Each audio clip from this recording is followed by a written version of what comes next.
라이브 굿 박대현입니다. 자, 저희 제품 중에 화면이 보이실 거라 생각하고요. 수화 증폭기입니다. 이 수화 증폭기는 이해하는 방법이 아주 간단합니다. 이 제품의 이름만 들어도 사실은 이 제품을 다른 사람들에게 혹은 내가 이해하기에 전혀 문제가 없다. 저는 이렇게 보여져요. 수화를 수화를 한자로 표기해 보면 이렇게 표시됩니다. 우리 물 숫자는 다 알죠. 이 화자는요, 평화할 때 화자예요. 수화라고 하는 것은 영어로 표시하면 hydration이라고 표기하거든요. 이거를 번역해 보면 수분 공급이라고 이렇게 해석하면 무리가 없겠습니다. 그러면 수화 증폭기는 수분 공급을 극대화시켜준다, 확장시켜준다 이렇게 이해하면 되겠네요. 그것을 단지 미국 회사 제품이다 보니까 영어로 Hydration Amplifier 발음이 정확하지 않더라도 이해해 주십시오. 이렇게 표기를 해놨어요. 이 영어를 보면 이 제품의 특징을 더 명확하게 알 수 있습니다. 자, 하이드레이션이 수분 공급이잖아요. 앰플리파이어를 쉽게 말해서 아주 쉽게 얘기하면 우리 마이크로 말할 때 마이크에서 큰 목소리가 나오는 것을 뭐라고 그러죠? 어이 김씨 앰프 좀 켜봐 목소리가 작은 것 같아 이렇게 얘기하잖아요. 그때 쓰는 게 앰프잖아요. 앰프. 앰프를 통해서 마이크 목소리가 나와야 내가 조그맣게 얘기해도 그 앰프를 통해서 크게 내 목소리가 확장되잖아요. 그런 것처럼 이 하이드레이션 앰플리파이어도 그와 똑같습니다. 수분 공급을 앰프화 시킨다.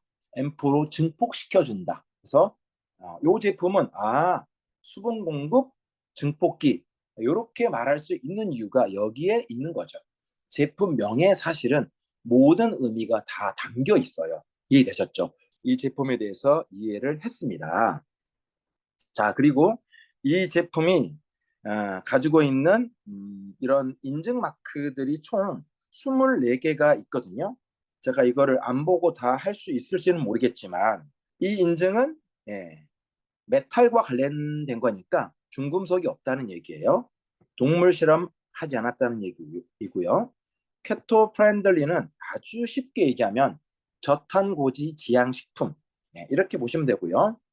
유전자 변형 없다, 넌 GMO, 100% 비건이다, 설탕이 없다, 슈거 프리, 그 다음에 피넛이니까 땅콩이잖아요. 없다. 갑각류에서 자유롭다. 갑각류 알레르기가 있는 분들도 있거든요. 제가 갑각류 알레르기가 있습니다. 그래서 새우 조금만 덜 익으면 저는 바로 두드러기 확 올라옵니다. 에그 프리. 그 다음에 이게 BSE 프리라는 것하고 그 다음에 같이 쌍벽을 이루는 게 TSE 프리예요. 얘를 가장 쉽게 이해할 수 있는 방법은 우리 해외에서 이런 소라든가 돼지라든가 이게 육류를 수입할 때 신경세포가 손상된 그런 약간 뭐 쉽게 말해서 광우병이 결국은 이제 신경이 손상된 미친 소 이런 거잖아요. 그런 것들을 검열할 때 반드시 통과해야 되고 가지고 있어야 되는 두 인증 마크다. 그 다음에 이거는 보존료를 쓰지 않았다. 그 다음에 이거는 잘 기억 안 나요. 그 다음에 젤라틴은 이제 동물성 원료를 사용하지 않았다. 아티피셜 컬러니까 색조를 넣지 않았다.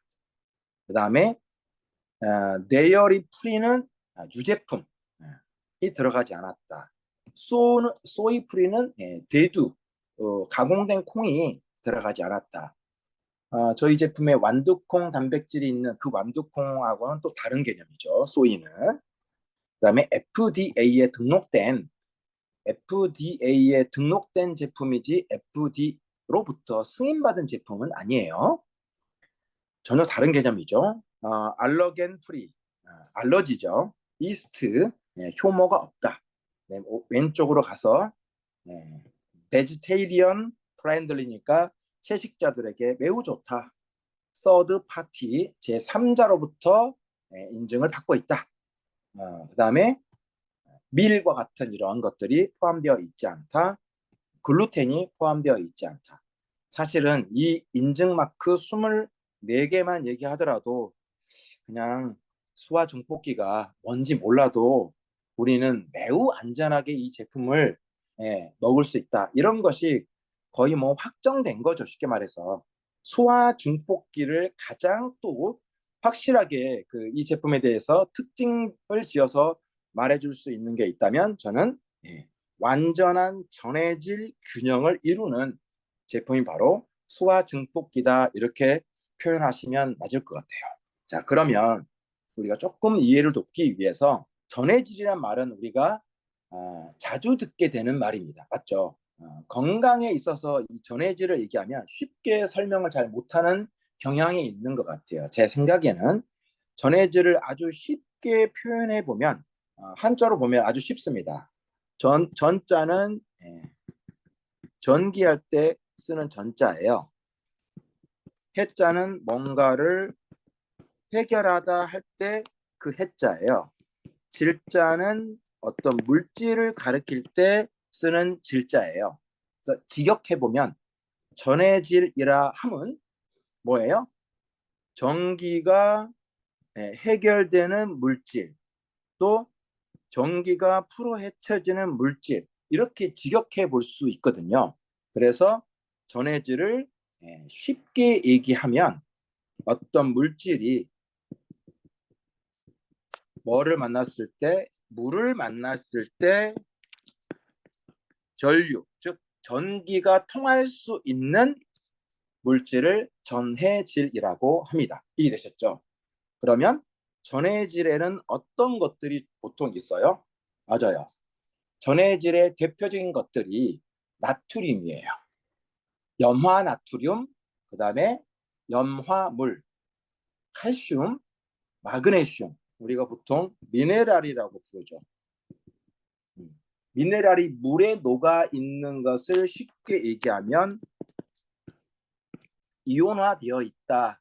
우리 사장님들 이온 음료 많이 드셔보셨죠? 운동할 때 주로 많이 먹잖아. 운동하고 나서 포카리 스웨트라든가 뭐 2%라든가 이런 것들은 이온화되어 있는 그런 음료예요. 즉 그 음료에 뭐가 들어있다는 얘기예요? 미네랄이 들어있다는 얘기예요. 쉽게 말해서.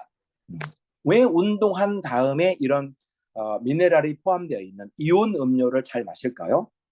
물보다 흡수가 빠릅니다.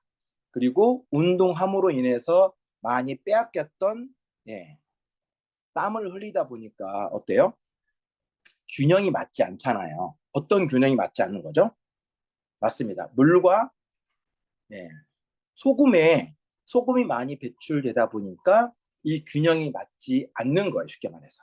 그래서 부족한 나트륨을 채워주기 위해서 이런 이온 음료를 먹으면 전해질의 균형이라는 게 더 쉽게 맞추어질 수 있기 때문에 그냥 맹물을 먹는 것보다는 훨씬 낫죠. 우리가 일반적으로 물 있잖아요. 물은 순수한 물도 있고 그냥 물이 있는데 이 물에서 불순물하고 이온, 좀 전에 얘기했던 이 이온을 빼내버리면 그냥 정말 순수한 물이 돼버리거든요. 정말 순수한 물을 증류수라고 얘기해요. 증류수는 뭐가 통하지 않아요? 전기가 통하지 않아요. 반드시 물에는 불순물이라든가 이런 이온이 들어있을 때 전기가 통하는 거예요. 그러면 왜 전기가 통해야 되는지를 알기 위해서는 굳이 이거를 알아야 될까 싶기는 한데 사람의 몸은 세포 단위로 되어 있다고 우리가 알고 있습니다. 맞죠? 그런데 만약 우리가 할 수 있다면 이 세포를 엄청 잘게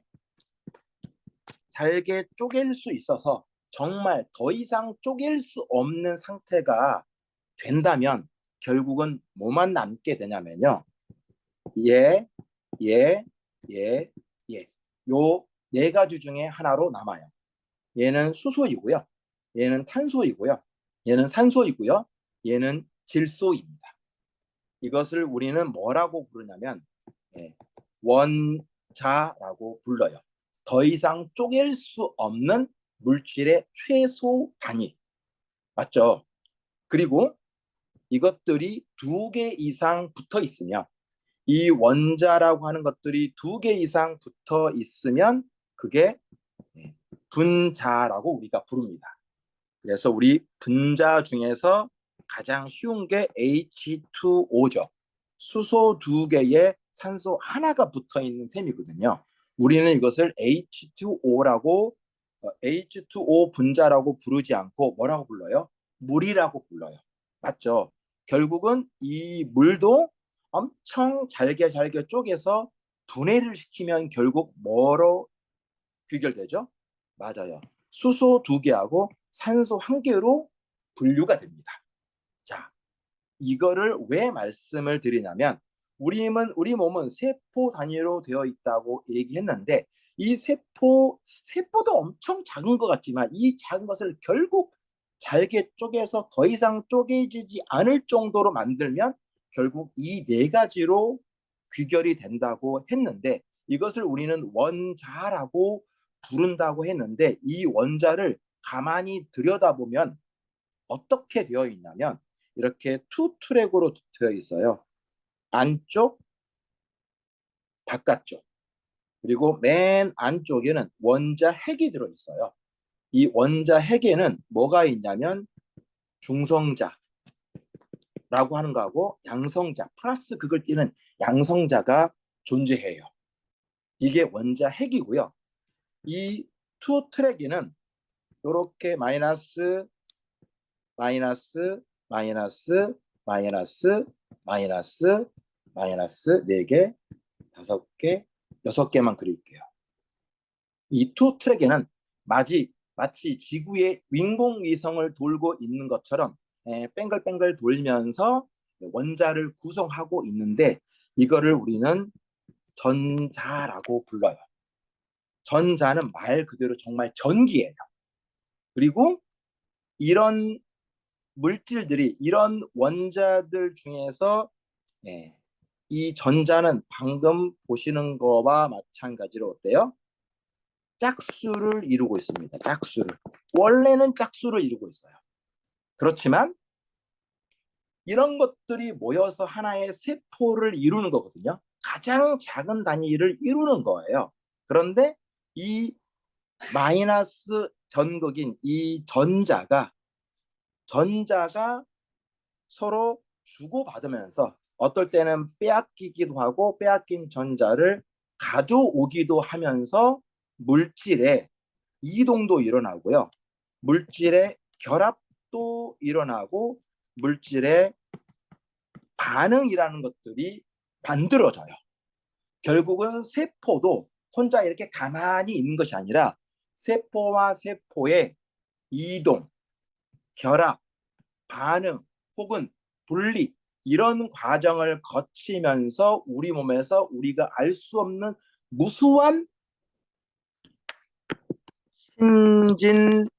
신진대사들이 일어나는데 그 신진대사의 모든 것은 어디로부터 일어나죠? 맞아요. 세포들로부터 일어나는데 이 세포들을 구성하고 있는 게 이 원자인데 이 원자에서 실질적으로 일을 벌이는 녀석이 바로 전극을 띠고 있는 이 전자예요. 이렇게 이동과 결합과 반응을 통해서 뭔가 우리 몸에서 신진대사가 이루어지는데 이 전자가 어떨 때는 이렇게 일하다 보면은 탈락이 되는 수가 있습니다. 전자를 빼앗겨요. 빼앗기면 짝수였던 것이 홀수가 됩니다. 홀수가 되면은 얘가 엄청 불안정해집니다. 이런 불안정된 원자들로 구성되어 있는 세포라면 어때요? 세포가 제 기능을 발휘하지 못해요. 이런 제 기능을 발휘하지 못하는 세포들이 장기적으로 많아지거나 불안정했던 것을 빨리 회복시켜 주지 못하면 이 세포가 악성이 되는 거고, 이것들이 점점 많아지면 더 큰 질병들을 일으킬 수 있는 요인이 되는 거죠. 나쁜 세포가 될 수 있는 거죠. 이 여러 과정 중에 이렇게 정상 세포가 나쁜 세포로 변형될 수 있는 요건은 우리가 잘 알고 있는 것처럼 많이 들어봤던 활성산소에 의해서 이런 일들이 일어나는데, 이런 활성산소는 바로 좀 전에 얘기했던 것처럼 전자가 짝수를 이루지 못하고 홀수를 이룬 상태에서 이런 것들로 구성된 세포가 바로 나중에는 악성세포, 기능을 제대로 하지 못하는 세포로 인해서 우리 몸에서 정상적인 기능을 상실하다 보니까 몸이 아프고 병들게 되는 거죠. 그래서 멀리까지 따지지 않고 이 원자 이놈을 어떻게 할까 이렇게 따지지 않고 우리가 편의상 이 활성산소가 내 몸에 많이 발생이 되어서 이렇게 세포가 손상을 입었구나라고 얘기를 하는 거고, 이 활성산소를 그렇다면 적절한 타이밍에 중화시켜 주거나 제거해 주거나 아니면 좀 덜 발생하도록 이렇게 블러킹, 막아줄 수 있는 가장 좋은 물질들을 우리는 많이 들었던 것처럼 항산화 물질이라고 저희가 얘기하고, 이런 항산화 물질들 중에는 비타민 A, C, E, 그리고 비타민 B군들, 그 다음에 오메가3, 코엔자임 큐텐과 같은 여러 가지 영양소들, 그 다음에 식물에서 발현될 수 있는 파이토케미컬이라고 하는 식물 내재 영양소에서 이런 항산화 물질을 끄집어 와서 이 활성산소를 대항해서 얘를 제거할 수 있도록 도와줍니다. 그러면 손상된 세포도 언제 그랬냐는 듯이 다시 복구할 수 있고, 복구된 세포는 우리들에게 질병으로부터 탈출할 수 있는 기회를 제공하는 거죠. 그래서 결론적으로 뒤로 넘어가면 이 모든 일들이 어때요? 전자를 빼앗겼느냐 다시 뺏어왔느냐에 따라서 이 원자의 구성이 어떻게 되어 있느냐를 에 따라서 달라질 수 있는데, 결국 이 전극을 띠고 있는 이 근본적인 것을 우리가 조금 컨트롤해 줄 수 있다면 훨씬 더 좋겠죠. 그래서 뭐가 제일 중요해요? 맞아요. 세포가 가장 중요한데, 우리 세포가 이렇게 막 띄엄띄엄 있는 게 아니고 세포는 항상 이렇게 붙어 있어요. 붙어 있는데 이 세포를 싹 둘러싸고 있는 모든 것은 뭐예요? 세포들은 물로 둘러싸여 있습니다. 그리고 이 물은 또 어떤 형태로는 전극을 띠는 이온화되어 있는 물들도 있죠. 그것을 우리가 미네랄이 물과 함께 만남으로 인해서 이온화되어서 녹아져 있어서 그 이온들이 세포로 왔다 갔다 하면서 세포에 영양소를 공급하기도 하고, 영양소를 받은 세포는 그 활성도가 높아져서 세포 본연의 역할들을 잘 감당할 수 있게 되겠네요. 그리고 이 일을 하다 보면 부산물이라든가 찌꺼기들이 발생할 수 있잖아요. 세포 내에 있는 노폐물들을 또 잘 배출해 주는 게 바로 이런 이온들입니다. 방금 우리가 이 제품을 얘기했던 이런 이온화된 모든 물질을 통칭해서 전해질이라고 하는 거죠. 이 전해질에는 대표적으로 좀 전에 얘기했던 것처럼 나트륨이라든가 마그네슘이라든가 칼슘이라든가 아니면 중탄산염, 우리 베이킹 소다 있죠. 베이킹 소다가 중탄산염이거든요. 베이킹 소다 어때요? 주로 어떨 때 씁니까? 과일 씻을 때 베이킹 소다 쓰면은 아주 깔끔하게 씻어지잖아요. 이 베이킹 소다에 있는 이 전해질 물질이 잔존 농약이라든가 또 찌꺼기, 우리 눈에 보이지 않는 그런 찌꺼기라든가 이런 것들을 잘 제거해주는 역할들을 하기 때문에 그렇습니다. 따라서 우리 몸에서 전기 신호, 전기 신호가 얼마나 원활하게 작동하느냐에 따라서 뭐가 결론이 지어지냐면 세포 간의 원활한 이동과 반응과 결합이 아주 매끄럽게 이루어지는 거예요. 그런데 이 전기 신호를 가장 적절하게 잘 해주는 게 뭐예요? 전류가 통하는 이온을 가지고 있는 전해질이라고 하는 물질인 거죠. 그래서 이 전해질의 균형이라는 게 가장 키 포인트입니다. 뭐든지 과유불급이라고 어때요? 우리 몸에 나트륨이 꼭 필요하지만 나트륨이 하는 일들이 많으니까 꼭 필요하지만 너무 많아도 너무 작아도 안 되는 것처럼 소화 증폭기를 먹는 이유는 혹은 먹어야 되는 이유는 전해질 자체에 있는 것이 아니라 이 전해질의 균형을 맞추는 데 있는 거죠. 이 전해질이 우리 몸에서 수분의 균형을 유지한다든가 신경 전달을 아주 유익하게 도와준다든가 신경 전달이 잘 되면 어떤 것들이 잘 될 수 있어요? 이거를 전문 용어로 그 신경세포들의 전기 신호가 잘 되는 것을 액션 포텐셜이라는 그런 단어를 쓰던데 이런 것들이 잘 되면 나트륨과 같은 이런 이온들이 세포막을 아주 잘 통과할 수 있어요. 통과한다는 얘기는 세포와 세포 간의 신호 전달을 아주 매끄럽게 해준다는 얘기죠.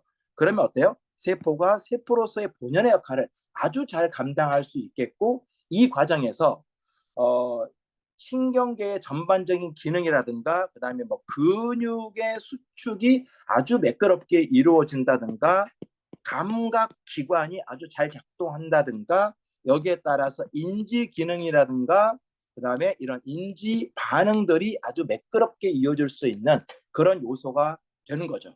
여기에다가 우리가 흔히 얘기하는 pH 농도라고 얘기하잖아요. 우리 몸은 산성기도 있고 그다음에 알칼리기도 있잖아요. 근데 이 균형이 역시 또 잘 맞아야 되거든요. 사람이 너무 이상한 음식만 먹으면요. 사람 몸도 산성화됩니다. 땅도 산성화되면 좋은 열매를 맺지 못한 것처럼 사람의 몸도 산성화가 되면 건강을 유지할 수가 없겠죠. 그런데 이 산성이 아예 없으면 또 말이 안 되는 거예요. 네. 각종 어떤 이물질이라든가 바이러스라든가 이런 것도 이렇게 퇴치하는 데 또 필요하기 때문에 그래서 항상 뭐가 필요하다? 산성끼든 알칼리성끼든 균형이 굉장히 중요한데 바로 이런 전해질이라고 하는 물질들이 산과 염기의 균형을 아주 잘 맞추는데 특화되어 있다. 이렇게 보시면 될 것 같아요. 거기다가 좀 전에 말씀드렸던 것처럼 세포와 세포 간의 신경통신, 그러니까 신경의 채널을 원활하게 해주기 때문에 영양소의 인과 노폐물의 아웃을 아주 잘 도와줄 수 있는 역할들을 하는 거죠. 그래서 소화 증폭기, 나 전해질, 염화 나트륨이고, 마그네슘이고, 또 뭡니까? 또 염화 칼륨이고, 뭐, 이런 것들 다 평소에 먹고 있는데, 저 그래도 웬만큼 짜게 먹고 있어요. 요새는 싱겁게 먹는 게 건강에 오히려 안 좋다는 얘기들이 많이 들려서 좋은 소금도 먹고 있고, 짜게 먹고 있어요. 라고 말할 수 있지만, 짜다고 얘기해서 좋은 나트륨이 내 몸에 들어온다는 법은 없는 거죠. 사실은 대부분의 사람들이 어때요? 일단 1차적으로 수분 공급을 제대로 받지 못하고 있어요. 많은 분들이 알지만 좋은 물 잘 많이 마셔야 된다는 걸 알고 있지만 실질적으로 이렇게 하지 못하고 있습니다. 못하고 있는데 또 뭐는 잘합니까? 맞습니다. 내 몸에서 수분을 빼앗아가는 것은 너무도 잘하셔요.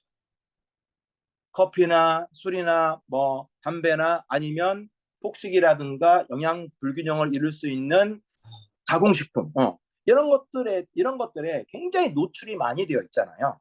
애들은 뭐 이루 말할 것도 없이. 그러다 보니까 수분 공급은 알지만 잘 안 해. 하지만 수분을 빼앗아러 가는 것은 또 알지만 또 잘해. 그러다 보니까 내가 물을 좀 곧잘 마시는 사람이라 할지라도 거의 대부분의 사람들은 기본적으로 수분 공급이 원활하지 않습니다. 그래서 이런 제품들이 일부러 나와 주는데 최상의 염화나트륨과 칼륨과 이런 마그네슘과 같은 전해질이 풍부한 성분들로 구성을 해서 이 제품을 먹으면서 우리는 동시에 물을 먹게 되죠. 그런데 이 물은 그냥 물이 아니죠. 최상의 궁합을 이룬 이온화된 물을 마시는 셈이에요. 근데 그 비율도 아주 적절하게 잘 해둔 셈이죠. 따라서 우리가 수화 증폭기와 같은 이런 제품들을 섭취해 주게 된다면 내가 공급받지 못했던 수분도 공급받고 빠져나갔던 수분의 균형도 맞추면서 결과론적으로 전해질이 하고 있는 이와 같은 각종 어마무시한 일들을 원활하게 할 수 있게끔 도와줄 수 있는 아주 좋은 도구가 되는 거죠. 여기 세포 그림이 있습니다. 그죠? 이게 세포 그림인데 세포가 너무 큰가요? 맞죠? 세포 안에 이렇게 세포 핵이 있고 핵막이 있고 또 세포에는 이런 집신벌레와 같은 이런 미토콘드리아죠. 미토콘드리아 같은 이런 에너지를 만들어내는 녀석이 있습니다. 그리고 세포막이 있고 세포와 세포가 통신하려면 이런 리셉터 같은 것들이 보이진 않지만 있어요. 그리고 세포들은 이렇게 또 결합 조직과 물로 이렇게 같이 둘러싸여 있는데 결과론적으로는 어때요? 우리 몸의 70%를 이루고 있는 이 물의 균형을 전해질 균형을 통해서 얼마나 모든 세포들이 적절하게 통신을 하면서 각자 해야 될 일들을 잘할 수 있도록 도와주려면 결국은 완전한 전해질 균형을 맞추어 주는 게 현대인에게 거의 필수적이라는 얘기죠. 그러면서 소화 증폭기에는 이와 같은 아주 단촐해요. 뭐가 단촐하냐면 들어있는 성분이 굉장히 단촐합니다. 비타민 C 들어있어요. 비타민 C. 아세로라고 하는 열매로부터 추출된 비타민 C가 들어있죠. 천연 체리라고 우리가 부를 수 있고 아세로를 하면 항상 1등으로 등장하는 게 뭐 여러 가지 영양소도 있겠지만 비타민 C가 가장 풍부하게 들어있는 그런 아이예요. 이 비타민 C가 왜 들어있어요? 맞아요. 기본적으로 비타민 C는 우리 몸에서 항산화 작용을 아주 잘하죠. 뭐 누가 뭐래도. 또 그리고 이런 그 항산화 작용을 잘해주다 보니까 활성산소를 잘 제거한다는 그런 결론이 나오는 거잖아요. 활성산소를 잘 제거한다는 얘기는 그만큼 세포가 스트레스를 훨씬 덜 받으면서 자신의 역할을 할 수 있다는 얘기예요. 그러면 어때요? 정상적으로 잘 유지되겠죠. 그 기능들이. 그러면 전해질의 균형도 함께 잘 맞추어집니다. 세포가 정상이면 왔다리 갔다리 할 수 있는 그런 역할을 하는 전해질의 균형도 잘 맞춰줄 수 있는 거죠. 이 모든 게 다 맞물려 있는데 그래서 비타민 여러 가지 영양소들 중에 항산화 물질들 중에서 특별히 비타민 C를 함께 포함시켰다. 그리고 비타민 C는 수용성 비타민이잖아요. 그리고 전해질도 역시 물입니다. 그러다 보니까 각각 하는 일들이 비슷하고 노는 물이 사실은 다르는 거예요. 기용성 비타민이 있는 곳과 수용성 비타민이 있는 것이 딱 막 정확하게 막 나누어져 있지 않지만 같은 물질들끼리 같은 수용성끼리 지용성끼리 하는 역할들을 나누어서 하기 때문에 그렇습니다. 자, 그리고 마그네슘도 우리가 마그네슘이 들어가 있는 이유도 마그네슘이 바로 전해질을 풍부하게 품고 있는 그런 물질이기 때문에 그런 미네랄 중에 하나이기 때문에 그렇습니다. 미네랄에 뭐 마그네슘만 있습니까? 여러 가지가 있지만 뭐 크롬도 있고 아연도 있고 뭐 셀레늄도 있고 이런 것들도 있지만 그 중에서 마그네슘은 전해질 즉 전류가 잘 통할 수 있는 전해질 기능을 갖고 있기 때문에 마그네슘이 꼭 들어가야 하는 거죠. 그리고 당연히 식염이 들어가 있고 당연히 염화, 칼륨이 이렇게 들어가 있습니다. 전해질 하면 나트륨하고 칼륨을 빼놓고는 말할 수가 없거든요. 자, 그리고 여기에 다시 아세로라 주스 파우더라고 해가지고 좀 전에 얘기했던 것처럼 비타민 C를 아세로라에서 추출하였지만 함께 아세로라 파우더를 같이 넣은 거죠. 좀 더 극대화시키기 위해서 같이 함께 포함시킨 것 같아요. 자, 이렇게 전해질에 대해서 우리가 살펴보았고 결국은 우리 몸이 70%가 물로 되어 있다 하지만 뭐 예를 들어서 여기까지는 뭐 물이고 여기는 아니고 그런 게 없잖아요. 70%라고 하는 물의 균형은 어때요? 전신에 걸쳐서 우리 몸을 구성하고 있는 게 70%가 물입니다라고 얘기하는 거잖아요. 그렇다 보니까 전반적으로 전신에 걸쳐서 전해질의 균형이 맞추어져 있으면 결국은 뭐가 살아난다고 뭐가 제대로 작동한다고 말할 수 있어요?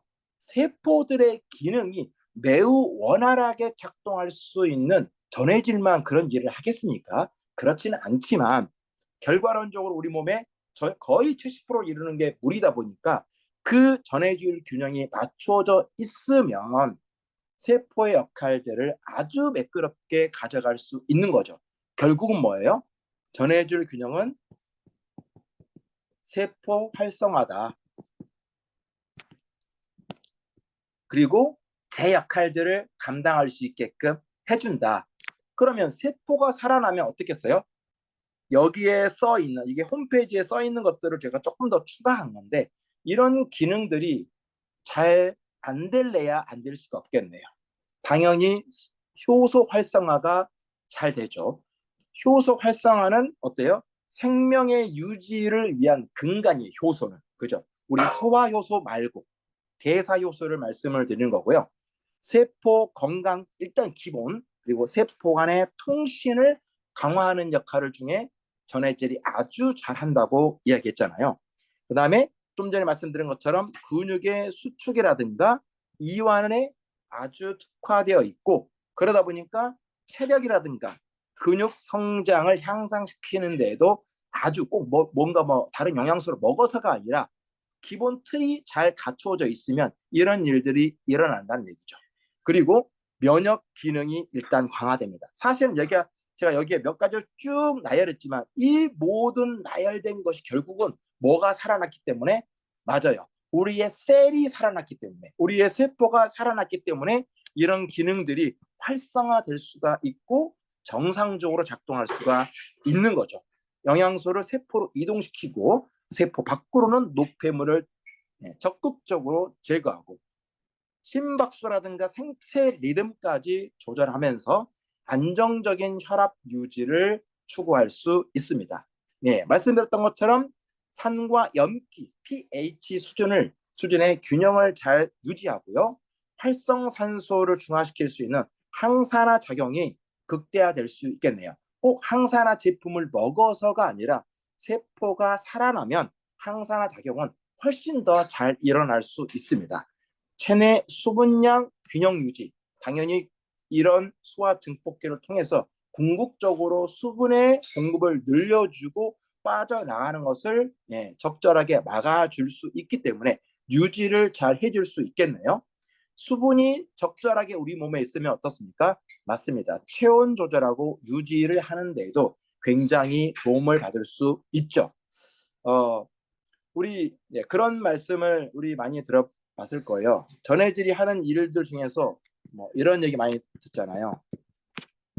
이것도 우리가 굉장히 많이 들었던 단어예요. 근데 명확하게 설명하기는 조금 어려웠던 건데 삼투압이라고 하잖아요. 물질의 농도가 낮은 것에서 농도가 높은 곳으로 이동하는 현상을 삼투압이라고 하잖아요. 이 삼투압이 잘 이루어져야, 이런 표현이 좀 어떨지 모르겠지만 정말 세포가 말랑말랑하게 탱글탱글하게 살아있다고 보시면 돼요. 삼투압을 가장 잘 이해할 수 있는 방법이 곧 겨울철에 다가오는 김장철을 생각하시면 됩니다. 김장철 때 배추를 물에 그 소금에 절여 놓잖아요. 그럼 배추 자체에 어떻습니까? 배추를 씻고 소금에 담가 놓잖아요. 소금에 담가 놓는 것이 아니라 소금에 절여 놓는 거잖아요. 그럼 어때요? 배추 자체에는 물이 있잖아요. 그 물이 소금 쪽으로 쭉 이렇게 이동을 하면서 어때요? 배추가 그냥 막 딱딱했던 배추가 어때? 뭐 흐물흐물 하잖아요. 그만큼 잘 어때요? 나중에 그 양념이 잘 발라지게 하려면 딱딱하게 있는 것보다는 흐물흐물하고 말랑말랑해야 잘 양념이 잘 그 묻어가지고 맛있는 배추가 이렇게 되는 거잖아요. 그런 것처럼 또 우리 목욕탕이나 이런 데 갔을 때 오랫동안 이렇게 한번 어, 몸을 담궈두면 어때요? 또 수영을 오래 하거나 해수욕을 오래 하면 어떻습니까? 우리의 막 손이 막 쭈글쭈글 하잖아요. 어때요? 수분이 너무 많이 공급이 돼가지고 그렇게 되는 거예요. 쉽게 말해서. 그리고 조금 나와서 보면 어때? 다시 손이 이제 팽팽하게 되는 것처럼 이렇게 왔다 갔다 물질의 농도가 낮은 곳에서 높은 곳으로 왔다 가고 다시 이쪽으로 오고, 이런 균형의 상호작용이 삼투압이라고 표현할 수 있는데, 그 녀석을 제일 잘해주는 게 바로 전해질의 역할인데, 그 전해질의 궁극적인 요소를 가지고 있는 게 수화증폭기면 뭐가 되겠어요? 꼭 뭐가 되겠어요? 제 개인적인 느낌은 수화증폭기의 맛이 엄청 좋은 건 아니더라고요. 엄청 좋은 건 아닌데 어쨌든 곧 적응이 되리라 생각을 해요. 정말 건강을 생각하신다면 이 아이는 그냥 뭐라 할까, 입에 달고 살아야 될까, 이런 생각이 들고요. 수화증폭기를 먹을 때 함께 먹으면 좋은 게 있다면, 우리 이제 캡슐로 되어 있는 어떤 종합 비타민이라든가 마그네슘이라든가 D3K2라든가 린이라든가 이런 제품들 있잖아요. 이런 제품들 먹을 때, 저 어차피 물을 마셔야 되는데 요 소화중폭기 탄 물을 함께 마시면 너무 좋을 것 같다는 생각이 들어요. 그리고 좀 더 볼게요. 당연히 세포가 살아나면 궁극적으로 우리 몸에서 ATP라고 하는 에너지 생성을 잘할 수 있겠죠. 이 에너지 생성을 하는 녀석은 세포 내에 있는 이 미토콘드리아라고 하는 녀석이 에서 에너지를 만들어내는데, 결국 세포가 끈끈하게 살아있고 말랑 탱글탱글하게 살아있으면 어때요? 안에 있는 미토콘드리아의 활성도도 높일 수 있고 잘 작동하겠죠. 에너지 공장이 활활 타오르면 우리 몸의 에너지와 활력은 당연히 향상될 수밖에 없겠네요. 뼈 건강도 이룰 수 있습니다. 왜냐하면 아세로라 비타민 C를 통해서 소장을 통해서 철분이라든가 칼슘의 흡수를 극대화시켜주기 때문에 그렇고요. 자, 이런 모든 것들이 정상적으로 이루어졌을 때 맞습니다. 맑은 정신도 같이 선물로 저희들이 받을 수 있다. 이렇게 저는 요약을 해봅니다. 여기까지 말씀을 드리고 약간 죄송한 마음이 들었어요. 더 이렇게 그 심플하게 얘기한다고 해가지고 혼자 엄청 어렵게 얘기한 것 같은 느낌이 사실 좀 들었어요. 그래서 원래 이런 그 레파토리를 가지고 PPT 자료 하나하나를 띄우면서 하는 얘기가 아니다 보니까, 그렇게 했을 때는 이렇게 탁탁탁 한 장 한 장 넘기면서 얘기할 수가 있는데, 그게 아니라 그냥 기본적인 지식 내에서 제가 알고 있는 또 수화 증폭기를 이해한 범위 내에서 어떻게 말씀드릴까 하다 보니까, 레파토리가 없고 스크립트가 없고 써놓은 종이가 없다 보니까 이렇게 말씀을 드려서 오히려 더 어려워졌나? 이런 생각이 좀 들긴 해요. 들긴 하지만 정말 이런 제품을 이 정도의 가격으로 우리가 마음껏 섭취할 수 있다면, 할 수 있는 그런 그 회원이 되었다는 것은 우리들에게 정말 큰 행운이다, 이런 생각을 하고요. 정말 우리 몸에 제대로 된 수분 그리고 완전한 전해질 균형을 통해서 내 세포를 완벽하게 살리는 일에 여러분의 작은 돈을 투자함직하다. 저는 이렇게 보여집니다. 오늘은 수화 증폭기만 해야 될 것 같고 유산균도 굉장히 할 말이 많은데 나중에 혹시 유산균을 할 기회가 있으면 유산균은 제발 30분 이내에 끝내도록 하겠습니다. 오늘 수화 증폭기 번개 미팅 함께 해주셔서 감사합니다. 이만 마치겠습니다.